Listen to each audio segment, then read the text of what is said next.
Bishut Marav et Rabotai, avec la permission d'Hachem, je voudrais vous souhaiter à vous tous une bonne soirée. La Hilula de Rachel Emenu. C'était samedi soir, c'était hier, c'est aujourd'hui, c'est demain, c'est après-demain, c'est toute l'année. Toute l'année, les gens, ils vont pèleriner Rachel Emenu parce que c'est notre maman. Est-ce que on va voir notre maman une fois par jour ou une fois par an? On va la voir chaque jour. Une maman qui est gentille, une maman qui s'occupe, on va la voir tout le temps. C'est la raison pourquoi c'est la seule qu'on évoque tout le temps. Il y a Sarah Emenu, il y a Léa Emenu, il y a Rivka Emenu, il y a Rachel Emenu, la petite des Imahot. C'est la toute petite des Imahot, la petite des mamans. C'est Rachel Emenu et on l'appelle Emenu. Et tout le temps on l'appelle Emenu. Parce que c'est la seule qu'elle est capable, comme une vraie maman, de surveiller ses enfants même de loin. Et c'est pas déconnecté d'eux. À tel point que tout le temps, le prophète, il dit que Rachel mebacha et banea. Rachel, elle pleure ses enfants. Pourquoi elle pleure ses enfants? Les souffrances, l'exil. Il lui manque beaucoup de tribus, on ne sait pas où ils sont. Il n'y a que la tribu d'Yehuda, la tribu de Binyamin, la tribu de Lévi. Et on sait que la tribu de Yehuda et la tribu de Lévi, c'est les enfants de Léa. C'est pas les enfants de Rachel. Et malgré tout, Rachel Emenu, elle pleure l'exil, les souffrances de la tribu de Yehuda, la tribu de Lévi, et son fils, Binyamin, et aussi les disparus, ceux qu'on ne sait pas où ils sont. Et Hachem, pour la consoler, il lui dit, Rachel, ne pleure pas, empêche-toi, tu vas voir. Les enfants vont retourner à Yerushalayim. Tu vas voir, ça va y aller. Vishavu banim igmunam. Et elle ne s'arrête pas, elle continue. Mes amis, Rachel Emenu, c'était pas n'importe quelle femme. Vous savez que Yaakov Avinu alav shalom, lorsque il a quitté sa maison pour aller chercher sa femme, Rachel, chez Lavan, c'est écrit que lorsque Yaakov Avinu est arrivé à Haran, c'est écrit dans la Torah que Yaakov Avinu il voit des bergers. Il leur dit, qu'est-ce que vous faites là autour du puits? Alors, ils lui ont dit, il y a ici une pierre. Et cette pierre-là, elle est lourde. Il faut que tous les bergers arrivent pour que on puisse la bouger de sa place pour donner aux troupeaux à boire. Alors, il leur dit, et ça va, mon oncle Lavan? Ah, c'est ton oncle, oh là là. Et ça va ses enfants? Oui, ça va. Et voilà, Rachel, elle arrive. Vous savez, mes amis, que Rachel, c'est une très belle fille, très jolie femme. Ils lui ont dit, voilà Rachel. Et dès qu'il voit Rachel, qu'est-ce qu'il fait? Yaakov Avinu, lui, tout seul, il avait une force colossale. Il pousse la pierre, tout seul. Je me suis posé une question. Et j'ai rien compris. J'ai rien compris. Que Rachel, qui était belle, elle était bergère. Mais est-ce que Lavan, son père, il n'avait pas peur que les gens, ils voyaient sa beauté? J'ai pas compris. Est-ce que Lavan, il n'a pas d'autres personnes? Or, on dit qu'il avait pas des garçons. Mais attends. Alors, c'est ses filles qui étaient des bergères. Mais Lavan était riche, il devait avoir des serviteurs, des esclaves, des bergers. Quoi, une belle fille, comme Rachel. Les Chachamim disent que Rachel était vraiment belle, très très belle. Je ne comprends pas comment on peut donner entre les mains d'une belle fille un troupeau. J'ai pas compris. Je n'ai pas compris. Pourquoi pas Léa? Léa était plus grande, que Rachel. Alors, ou Rachel et Léa, les deux, non. C'était que Rachel seule. C'était elle la bergère.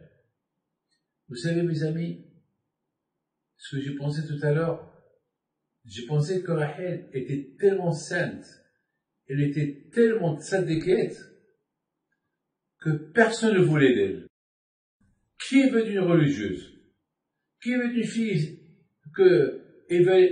il va ruiner sa vie? Ça c'est péché, ça c'est péché, ça c'est péché, ça c'est péché, elle ne mange pas ça, elle ne voit pas ça, ça c'est du nécessaire, ça du tarif, ça c'était Rachel. Lorsque la Torah, elle dit, elle était belle, c'est vrai, physiquement elle était très belle, mais qui pouvait la marier, qui pouvait même la demander au mariage? C'était trop. Alors la question se pose. Alors, comment Rachel comment Rachel, elle habitait chez Laban, qui était un grand rachat, c'était son père, et elle était tzadékette, à tel point qu'elle était même une prophétesse, elle voyait tout. Comment est arrivée? Mes amis, de là j'ai appris une chose. De là j'ai appris que Rachel Imenu, la tzidkout à elle, c'était qu'il savait qu'elle était belle.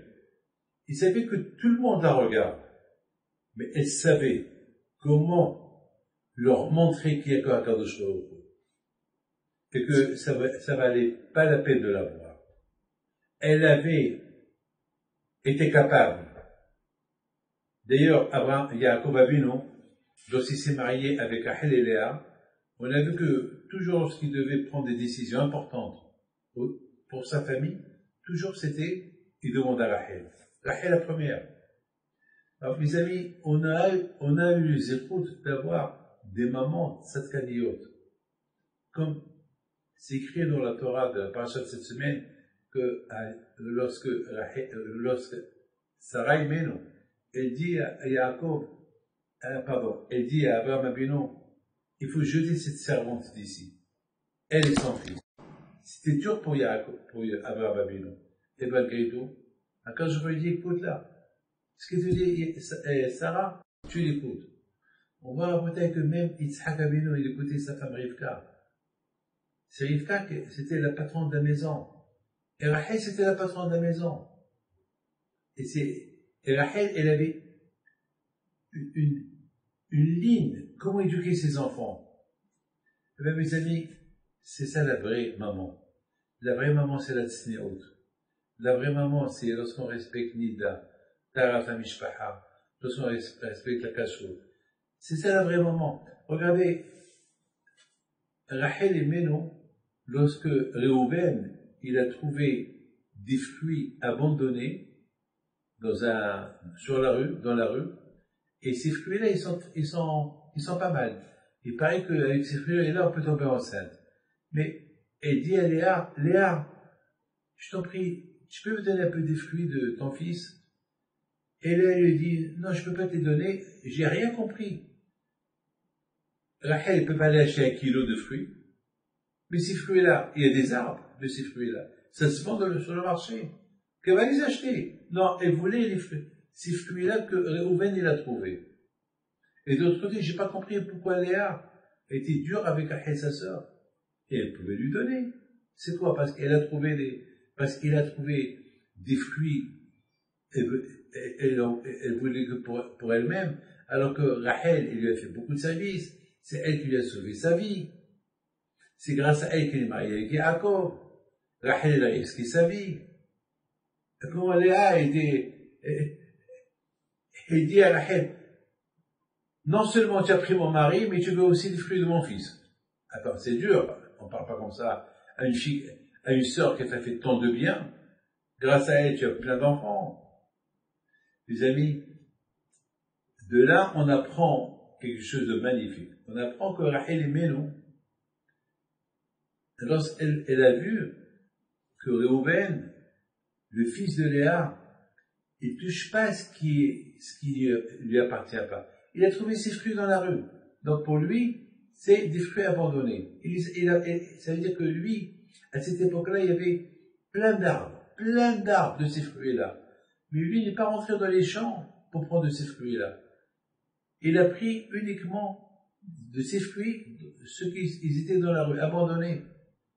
Et lorsque Rachel, elle a vu que Reuven, il avait cette qualité de résistance, résister, un enfant qui résiste le vol, elle a dit, ben, je voudrais bien avoir un garçon comme lui. C'est un garçon comme lui que je veux. Je veux de ces fruits-là. Je préfère de ces fruits qu'il a trouvés parce qu'il doit être aussi bon que le fruit. Et c'est la raison pourquoi il voulait de ces fruits-là que Reuven a trouvé. Mais justement, Léa, elle est un peu dure avec sa sœur. Pourquoi elle a été dure avec sa sœur? Parce que Léa, elle a voulu, elle aussi, manger de ces fruits-là. Parce que c'est le fruit de son fils. Alors, c'est le fruit de son fils. Regardez, mes amis, comment ils étaient les Maotes. Rachel d'un côté, elle voulait les fruits de son neveu, qu'il a trouvé, et comme un siman, un signe de sache que je veux un garçon, je suis stérile, je veux que le bon Dieu me donne un garçon comme lui. Et d'autre côté, sa sœur, sa sœur Léa, elle dit à sa sœur Rachel, bon Hachem, toi tu es le mari, toi tu es ton mari. Moi j'ai que des enfants, mais j'ai pas de mari. Et Jacob, il est à toi, il est toujours avec toi. Moi j'ai rien. Mais regardez mes amis, cette cagnotte là que vous étiez, et Rivka, et Sarah, mais comment ils sont arrivés à être tous des grandes satkaniotes? Comment? Et surtout Rachel, qui a dépassé tout le monde, Rachel, que lui, elle, même avec sa beauté, à tel point que les Juifs avaient peur d'elle, ils avaient peur de l'approcher. Vous savez pourquoi? Ben parce que tout le temps, ils étaient connectés avec le bon Dieu. Comment ils sont arrivés à être connectés avec le bon Dieu? Parce que tout le monde sait qu'Abraham Abinu, il a grandi à Haran. Abraham, il a laissé un tampon à Haran. Il a laissé un tampon.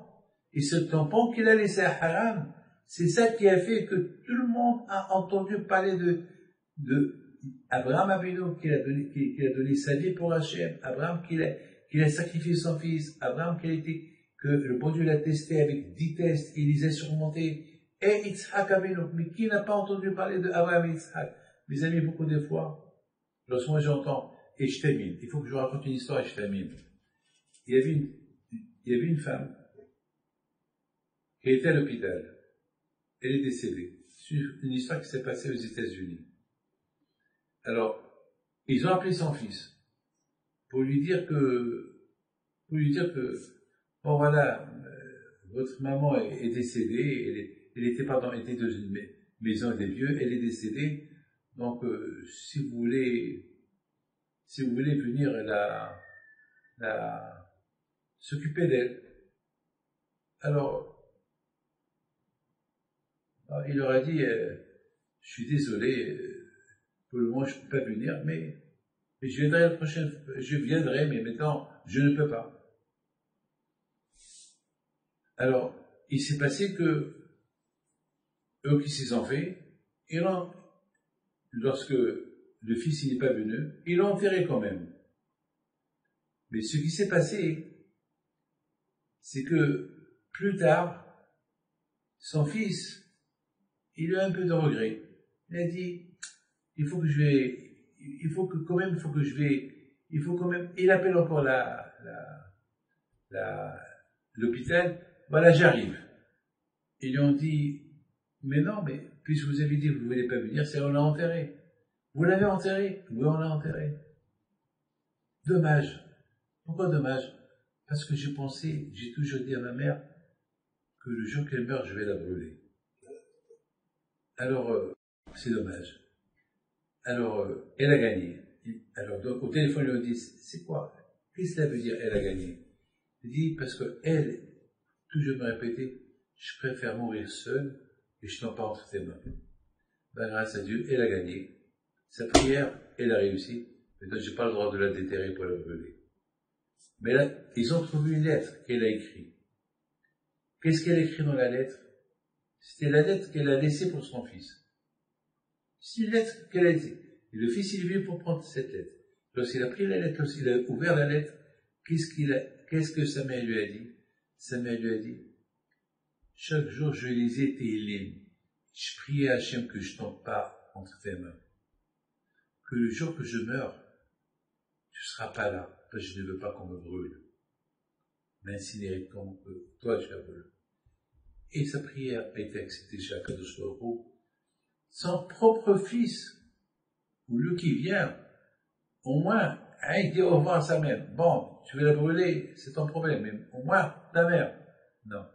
Ben, sa mère, elle a prié. Mes amis, c'était comme ça, les Imaot Akadosh Baruch Hu. Quelles écoutes vous avez ce soir de célébrer et de prendre beaucoup des promesses, prendre des engagements vis-à-vis de Akadosh Baruch Hu, par les écoutes de Rachel Imenu, et prier par son écoute. Parce que Rachel Imenu, c'est notre maman de toujours. Vous savez, moi, ma mère, je l'appelle maman. Si je vois une autre maman, je ne vais pas l'appeler maman, j'ai une seule maman. Mais à la bataille, finalement, nous avons deux mamans. Et maman que nous avons est Rachel Imenu, qui est à jamais Rachel Imenu. Je voudrais vous remercier à vous tous, à vous toutes. Je sais que vous avez prié pour moi pendant que j'étais fatigué. Que je vous protège et vous donne la santé. Et biscout Rabbi Pinto, biscout Rachel Imenu, et biscout Rabbi Abraham Koyat soit avec vous. Amen. Passez de bonnes soirées. Hazak Rabbi Raphaël, et Hazak Tzipora, et Hazak Yoel Marciano, et Hazak à tous ceux qui ont organisé cette belle soirée. Biscout Rachel Imenu soit avec vous. Amen.